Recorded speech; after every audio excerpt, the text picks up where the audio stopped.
My mother looked me in the eye and said, "This is different. Your sister's wedding was an investment in her future. Your son's treatment is just too risky." If you have ever been told that a party matters more than a child's life, subscribe and tell me where you are watching from. My name is Rachel. I am 34 years old, and I work as a high school English teacher in Oregon. On March 9th, 2024, I sat in my parents' living room and begged them for $85,000 to save my 7-year-old son's life. They said no, not because they did not have the money. They had just written checks totaling $230,000 for my younger sister's wedding 6 months earlier. They said no because, in their words, they had already done their part for our family legacy. Let me back up so you understand how deep this goes. I grew up knowing I was not the favorite. That was just a fact, like the rain in Portland, or the way our old house smelled like cedar. My sister Vanessa is 4 years younger than me, and from the day she was born, she was the golden child. I do not mean she got an extra cookie. I mean my parents built their world around her. When I was 16, I wanted to take an AP art class that required a summer portfolio program. It cost $800. Dad sat me down at the kitchen table, pulled out a calculator, and showed me how I could work weekends at the grocery store to cover it. He said it would teach me responsibility. I did it. I worked every Saturday and Sunday that summer, came home smelling like produce mist and floor cleaner, and paid my own way. 2 years later, Vanessa wanted to join a competitive dance team. The fees were $3,000 a year, plus costumes, travel, and a choreography coach. Mom and Dad did not even blink. They handed over a credit card and turned the garage into a practice studio with mirrors and a bar. When I asked why she did not have to work for it, Mom said Vanessa had a real gift, and they did not want financial stress to hold her back. I remembered that line for a long time. When I graduated high school with honors and a full ride to the state university, they took me to dinner at a chain restaurant. Vanessa got a car when she turned 16. A used Camry, but still. I rode the bus until I could buy my own beater Honda at 19 with money I saved from tutoring. I told myself it did not matter. I told myself I was independent, that I did not need their help. And for a long time I believed that. I met my husband Jason when I was 25. He was a contractor, steady and kind, and he thought I was brilliant for reasons I still do not totally understand. We got married at the courthouse with 2 friends as witnesses, then had a backyard barbecue. Total cost was around $1,500 and we paid for it ourselves. My parents came to the barbecue. Dad gave a nice toast. They gave us a check for $2,000 as a wedding gift, which I thought was generous at the time. Then Vanessa got engaged. That was in January of 2023. She was 26, marrying a guy named Brett who worked in sales for a tech company. Nice enough guy. They had been dating for 2 years. The moment she announced it, my mother went into what I can only describe as wedding mode. It started with the ring. Brett proposed with a family heirloom, a small sapphire that had belonged to his grandmother. Pretty understated. My mother told Vanessa it was charming but not really suitable for the main event. A week later, Mom and Dad bought Vanessa a new engagement ring. 2.5 carats platinum setting. I do not know the exact cost, but Vanessa let it slip that it was around $18,000. I felt a twist in my stomach when I heard that, but I smiled and said congratulations. The wedding planning took over the next year and a half. Every family dinner became a discussion of centerpieces, venue options, and whether the invitations should have letterpress or foil stamping. My parents did not just contribute. They funded the entire thing and treated it like a royal coronation. The venue was a historic estate in wine country. The rental alone was $42,000. Vanessa had 12 bridesmaids. The dresses were custom made. Each one cost $600, and my parents paid for all of them as a gift to the bridal party. That was $7,200 just for bridesmaids' dresses. The flowers were another $15,000. The photographer and videographer package was $22,000. Vanessa hired a wedding planner who charged $12,000. The catering was $70 per person for 250 guests. That was $17,500 just for food. I added it up one night while I was nursing my son, who was 6 at the time. I kept a list on my phone. Not because I wanted to throw it in anyone's face. I just needed to see it written down to believe it was real. The cake was $3,000. The band was $18,000. The rehearsal dinner was another $9,000. The open bar was $14,000. Vanessa's dress was $11,000, and she had a second dress for the reception that cost $4,000. Hair and makeup for the bridal party on the day of the wedding was $3,000. My parents rented a suite at a luxury hotel for Vanessa and Brett on the wedding night. They paid for the honeymoon, 2 weeks in Italy, which ran around $25,000. They bought Brett a Rolex as a wedding gift. They gave Vanessa a diamond tennis bracelet the morning of the wedding. When I asked my dad how much the whole thing cost, he laughed and said he stopped counting at $100,000. He said Vanessa deserved a day she would never forget. He said she had worked so hard to find the right partner and build a life, and he was proud to invest in her happiness. The final number, as far as I could document, was $230,000. I went to the wedding. I smiled in the pictures. I held my son Charlie on my lap during the reception, and he fell asleep against my shoulder while the band played. Jason squeezed my hand under the table and whispered, "We have something better." I believed him. And then, 4 months later, our world fell apart. It started with bruises. Charlie came home from school one day in early December with dark purple marks on his legs. I thought maybe he had been roughhousing at recess, but they did not fade. A week later, he had a nosebleed that would not stop. I took him to the pediatrician. She did not like what she saw. She sent us to a hematologist. On December 18th, 2023, we got the diagnosis: acute lymphoblastic leukemia. All. The doctor said it was one of the most common childhood cancers, and that the survival rate was good if we caught it early and treated it aggressively. She used the word curable, and I held on to that like a rope. Charlie started chemotherapy right away. The standard protocol was covered by our insurance mostly. We still had copays and deductibles that added up fast, but we could handle it. Jason picked up extra jobs. I tutored after school. We made it work. Charlie was so brave. He lost his hair by February. He threw up almost every day. He missed months of second grade. But he smiled when I read to him, and he still wanted to hear about my students, and he told me he was going to be a scientist when he grew up so he could help other kids like him. I loved him so much it felt like my chest would crack open. In late February, his oncologist called us in for a meeting. Charlie had finished the first phase of treatment, but his cancer was not responding the way they had hoped. The leukemia was still there. She said we had options. We could try a different chemo protocol, or we could look at a clinical trial for a new targeted therapy that was showing incredible results in kids with resistant ALL. The trial was at a research hospital in Boston. It was not experimental in the sense of being untested. It had been through 2 phases and was in the final stage before FDA approval. The survival rate for kids in Charlie's situation was over 90%. But because it was still in trial, insurance would not cover the full cost. The hospital required a participation fee to cover the non-research aspects of care. Housing, travel, the portions of treatment that fell outside the study parameters. The total cost was $85,000. We had to pay it up front before Charlie could enroll. We had about $12,000 in savings.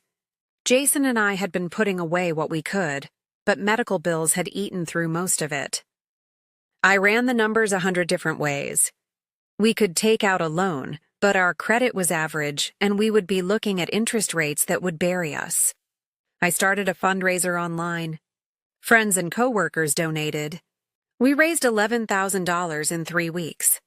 I was so grateful I cried every time I saw a new notification. But we were still $62,000 short. And the trial had a deadline. The next cohort started on May 1st, 2024. If we missed it, the next opening was not until November. Charlie's doctor said waiting that long was not a good idea. She did not say he would die, but I could see it in her eyes. On March 8th, I called my parents. I had not asked them for money before. Not since I was a kid. I had paid my own way through everything: college, wedding, life. But this was different. This was Charlie. Mom answered. I told her I needed to talk to her and Dad together, that it was important. She heard something in my voice and said they would be home that evening. I drove over after dinner. Jason stayed with Charlie. I did not want him to hear this conversation. I sat in the living room where I had grown up. The same couch, the same family photos on the wall. There was a huge framed portrait from Vanessa's wedding above the fireplace. She looked like a princess. I told my parents everything. I brought documents. I had a folder with the hospital's letter, the cost breakdown, the treatment plan, and a letter from Charlie's oncologist explaining why this was necessary. I had printed out the fundraiser page showing how much we had raised and how much we still needed. Dad looked through the papers. Mom sat with her hands folded. I finished talking and waited. Dad spoke first. He said, Rachel, we love Charlie. You know that. But $85,000 is a huge amount of money. I said, I know. I would not ask if it was not life or death. Mom said, have you looked into loans? Payment plans? I said, yes. We do not qualify for enough, and the trial does not accept payment plans. It has to be upfront. There was a long silence. Then Dad said, we have to be realistic. We are not in a position to just hand over that kind of money. I stared at him. I said, you spent $230,000 on Vanessa's wedding 6 months ago. Mom's face tightened. She said that was different. I asked, how is it different? She said, a wedding is a once-in-a-lifetime event. It is an investment in your child's future, in her happiness, in starting a family. What you are asking for is a medical gamble. I could not breathe for a moment. I said, a medical gamble? This is your grandson's life. Dad cut in. He said, Rachel, we are not saying we do not care. But we have to think long-term. We have retirement to consider. We have our own medical expenses down the road. We cannot drain our savings on something that might not even work. I said, the success rate is over 90%. Mom said, but it is not a guarantee. And even if it works, what happens next? More treatments? More bills? We cannot be your bank account. I felt something break inside me.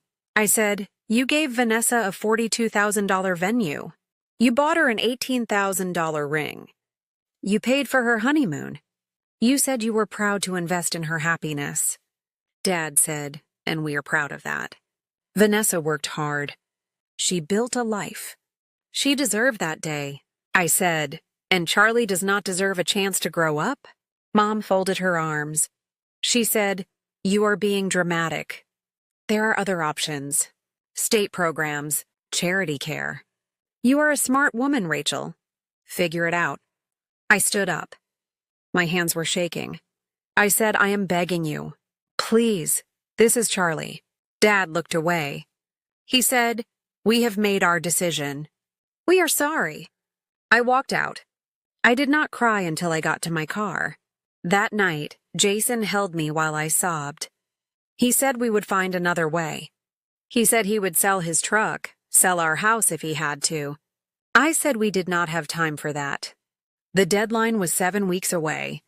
I could not sleep. I lay in bed staring at the ceiling, thinking about the portrait of Vanessa in her $11,000 dress, thinking about my mother's words. An investment in her future. A medical gamble. The next morning I called my friend Teresa. She had been my college roommate and was now a family law attorney in Seattle. I told her everything. She was quiet for a long moment and then she said, Rachel, that is one of the cruelest things I have ever heard. I said, I do not know what to do. She said, do you want my advice as a lawyer or as your friend? I said both. She said, as your friend, I am telling you that your parents just showed you who they are. Believe them. As a lawyer, I am telling you to document everything and consider whether you want them in Charlie's life going forward. Because this is not favoritism. This is neglect. Her words landed hard. I had never thought of it that way. She said, do you have any legal claim to family money? A trust? Inheritance? I said, not that I know of. They own their house outright and have retirement accounts, but nothing with my name on it. She said, then your leverage is not legal. It is social. Do Vanessa and Brett know you asked? I said no. She said, tell them. Let them sit with it. And if your parents will not help, make sure everyone knows exactly why. I did not want to weaponize this. But I also did not want Charlie to die because I was too polite to fight. I started what I called Operation Charlie's Chance. First, I documented everything. I made a spreadsheet with 2 columns. One side listed every expense from Vanessa's wedding that I could verify. The other side listed the cost of Charlie's treatment and what we had raised so far. I included screenshots, receipts my mother had posted on social media, and vendor tags from wedding photos. Second, I called Vanessa. It was March 10th, 2 days after my parents said no. I asked her to meet me for coffee. She said sure, she had been meaning to catch up. We met at a place near her condo. She was glowing, showing me pictures from the honeymoon, talking about how she and Brett were looking at houses. I let her talk for a few minutes. Then I said, I need to tell you something. Her smile faded. She said, what is wrong? I told her about Charlie, about the trial, about the cost. She knew he was sick but did not know the details. Her face went pale. She said, oh my God, Rachel, I had no idea it was that serious. I said I asked Mom and Dad to help. They said no. She blinked. She said, what do you mean they said no? I said they told me they could not afford it. They said it was a medical gamble and they had to think about their retirement. Vanessa put her cup down. She said, that does not make sense. They just paid for the entire wedding. They have money. I said, I know. I told them that. They said the wedding was different. An investment in your future. Her mouth opened. She did not say anything for a long moment. Then she said, they said that? I nodded. I showed her the spreadsheet. I watched her scroll through it, watched her face change. She said, Rachel, I did not know it cost this much. I mean, I knew it was expensive, but I did not see all the numbers together like this. I said, $230,000. And they will not give $85,000 to save Charlie. She looked sick. She said, what do you want me to do? I said, I want you to ask them why. I want you to tell them this is wrong. She said, I will. I promise. Let me talk to Brett. I said, thank you. She reached across the table and squeezed my hand. She said, I love Charlie. We will figure this out. I wanted to believe her. That evening, Vanessa called our parents. I was not on the line, but she told me later what happened. She said she asked them point blank why they would not help Charlie. Dad said it was complicated and not her concern. Vanessa said she made it her concern when they spent $250,000 on her wedding. Mom got defensive and said they did not owe anyone an explanation for how they spent their money. Vanessa said, he is your grandson. Dad said, and we love him, but we are not obligated to pay for experimental treatment. Vanessa said, it is not experimental. It is a clinical trial with a 90% success rate. Mom said, Vanessa, stay out of this. This is between us and Rachel. Vanessa told me she hung up feeling like she did not know them. 2 days later, Brett and Vanessa sent us a check for $15,000. It was their entire honeymoon fund that my parents had given them as a wedding gift. Vanessa said they talked about it and decided they could take a honeymoon later. Charlie could not wait. I cried when I opened the envelope. Jason did too.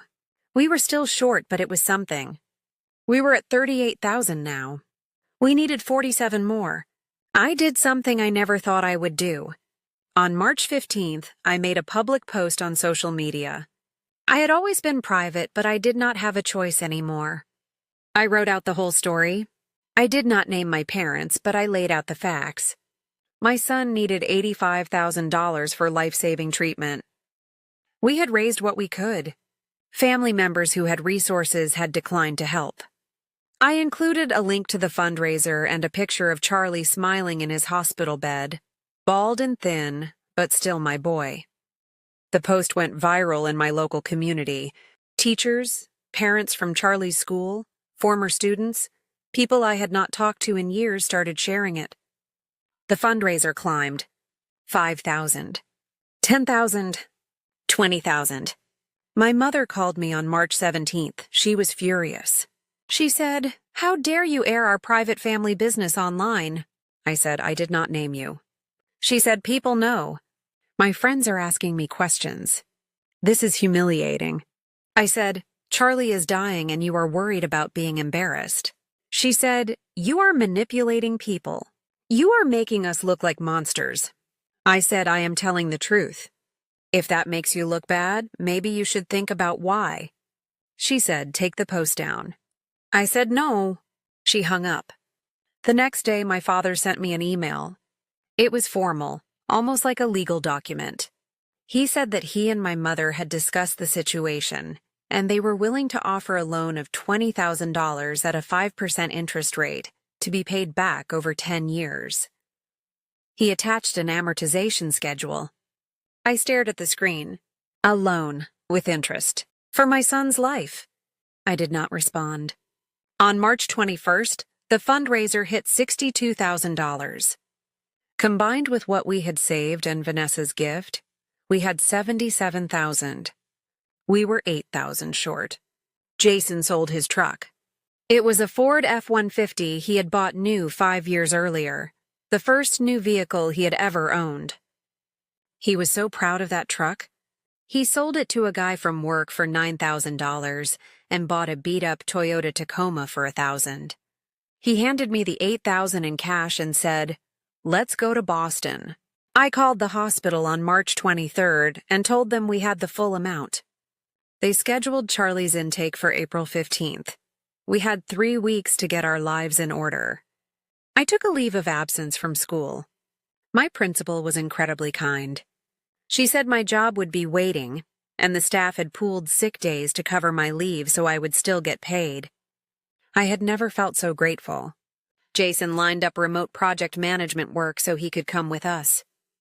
We packed up our apartment, arranged for a sublet, and prepared to move across the country for 6 months.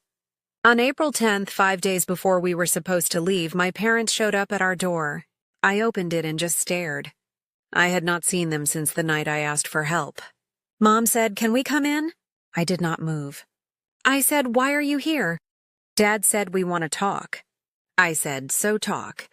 He said, "We have been thinking. Maybe we were too hasty. We want to help." I felt my whole body go cold. I said, "We have the money. We leave in 5 days." Mom said, "We know," Vanessa told us. "We are proud of you for pulling it together, but we want to contribute. We do not want you to think we do not care." I said, "You already told me you do not care." Dad said, "That is not fair. We were being cautious, but we have discussed it, and we are prepared to offer $30,000 as a gift." I looked at him. I said, "30,000. He said, "Yes. No strings attached. We will write you a check today." I said, "We are leaving in 5 days. We already have what we need." Mom said, "Then use it for housing, for expenses, for whatever you need while you are in Boston." I said, "You told me Charlie's treatment was a medical gamble. You told me you could not drain your savings. You told me to figure it out on my own. I did. I do not need your money now." Dad's face flushed. He said, "Rachel, we are trying to do the right thing." I said, "The right thing was 2 months ago when I sat in your living room and begged. The right thing was when you could have helped without me having to humiliate myself online and ask strangers for charity. You did not do the right thing then. You do not get to do it now and pretend you are heroes." Mom said, "You are being unreasonable. We are offering you $30,000. I said, you spent $230,000 on a party. You offered me a loan with interest for my son's life. Vanessa gave me her honeymoon money. Jason sold his truck. Teachers I barely know donated their sick days. Where were you? Neither of them answered. I said, I do not want your money. I want you to leave, Dad said. You are going to regret this. I said, the only thing I regret is that it took me 34 years to see you clearly. I closed the door. Jason had been standing in the hallway with Charlie. He came over and put his arm around me. Charlie looked up and said, Mommy, are Grandma and Grandpa mad at us? I knelt down. I said, no, baby. They are just confused. But it is okay. We have everything we need. He hugged me. He said, I am ready to go to Boston. I said, me too. On April 15th, 2024, we checked into the hospital in Boston. Charlie started the trial the next day. The staff was incredible. The treatment was hard, but it worked. By June, his cancer markers were undetectable. By August, he was in full remission. We came home in October. Charlie had missed most of second grade, but he was alive. He was healthy. He started third grade a month late, and his teachers welcomed him like a celebrity. Jason found a new contractor job that paid better than his old one. I went back to teaching. We were broke, still paying off medical bills and the fundraiser fees, but we were together. My parents sent a card when we got back. It said they were glad Charlie was doing well and they hoped we could move past this. I did not respond. In November, Vanessa called. She said she and Brett were hosting Thanksgiving and she wanted us to come. She said Mom and Dad would be there, but she wanted Charlie to have a normal family holiday. I said, I appreciate it, but we are going to do our own thing this year. She said, I understand. But Rachel, I am sorry. I did not know how bad it was until all this happened. I did not know they treated you differently. I said, I know. It is not your fault. She said, can we stay in touch? I want to be in Charlie's life. I want to do better. I said, I would like that. We had Thanksgiving at our apartment. Just the three of us. Jason made a turkey and I made mashed potatoes and Charlie made a construction paper centerpiece at school. That said, I am thankful for Mom and Dad. We put it in the middle of our little table and we held hands and I felt wealthier than I had ever been. In December, I got a letter from my parents' attorney. It was about their estate plan. They were updating their will and wanted to inform me that they were splitting their assets evenly between Vanessa and me. The letter said they valued both their daughters and wanted to ensure fairness. I laughed out loud when I read it. Fairness. I wrote back through Teresa. I said I was declining any future inheritance, and I requested that all of it go to Vanessa. I did not want their money. I did not want to wonder, when they died, if I was supposed to feel grateful. Teresa said, are you sure? I said completely. She drafted the document. I signed it. It felt like signing a release form. On Charlie's 8th birthday in January of 2025, we had a party at a trampoline park. 20 kids from his class came. He had grown his hair back and he was jumping and laughing and he looked like any other kid. Vanessa and Brett came. They brought a huge Lego set and stayed for cake. My parents were not invited. Charlie asked me once why Grandma and Grandpa did not come around anymore. I told him that sometimes grown-ups make choices that hurt people, and when that happens, we have to set boundaries to keep ourselves safe. I said it did not mean they did not love him, but it meant we were going to build our life with people who showed up when it mattered. He thought about it and then said, like Aunt Vanessa? I said, exactly like Aunt Vanessa. He said, okay, and then he went back to building his Lego spaceship. I still have the folder I brought to my parents' house that night in March. It is in a drawer in my desk. Sometimes I look at it, not because I want to relive the pain, but because I want to remember what I survived. I want to remember that I fought for my son when no one else would. I want to remember that I built a life without their help, that I found out who my real family was, and that love is not about how much you spend. It is about who you show up for when everything is falling apart. Charlie is 9 now. He is cancer-free. He wants to be a paleontologist. He still talks about being a scientist, but now he is very specific. He wants to dig up dinosaur bones in Mongolia. I told him we will make it happen. Jason and I are still paying off bills. We probably will be for another few years. But we own our story. We do not owe anyone an explanation, and we do not owe anyone forgiveness they have not earned. I heard through Vanessa that my parents tell people I cut them off over money. They say I am bitter and ungrateful. I do not correct them. The people who matter know the truth. If this resonated with you, let me know in the comments where you are watching from. And if you believe that love is measured in choices, not dollars, hit subscribe. I do not regret closing that door.